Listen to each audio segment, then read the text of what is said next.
Esatto. Ecco, un momento importante oggi con l'inaugurazione di questo centro culturale, il servizio turistico regionale può fare già un bilancio di questa stagione estiva, voi sempre attenti alle problematiche del turismo. Ne parliamo proprio con lei che dirige il centro.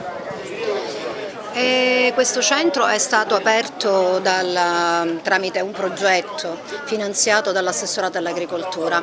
Il servizio turistico dipende dal Dipartimento regionale turismo, ma ovviamente lavoriamo tutti in sinergia e qualsiasi centro, qualsiasi sportello turistico o culturale che viene aperto sul territorio, noi siamo ben lieti, felici di poter anche partecipare in sinergia con gli enti, con le associazioni. L'associazione adesso siamo con l'associazione delle Proloco, c'è anche presente oggi il presidente nazionale delle Proloco, nonché il presidente provinciale, ingegnere Paolo Savatteri, che ci ha appunto invito graditissimo, presenti oggi per supportare e per lavorare in rete e in sinergia proprio anche con questo centro, che fu punto, un fulcro per un territorio anche così vocato turisticamente, e Porto Empedocle è veramente diventato un centro di attrazione, attrattivo per le bellezze culturali e paesaggistiche che ha nel suo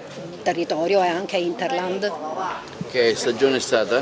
È stata una buona stagione, c'è stata una Valle dei Templi piena, stracolma di turisti, si è ripreso il turismo sia nazionale che in parte anche internazionale, abbiamo numeri molto alti e siamo davvero molto soddisfatti, perché dopo 2 anni di pandemia che ha portato il turismo davvero in retrovia, adesso siamo contenti che tutto sta riprendendo alla grande.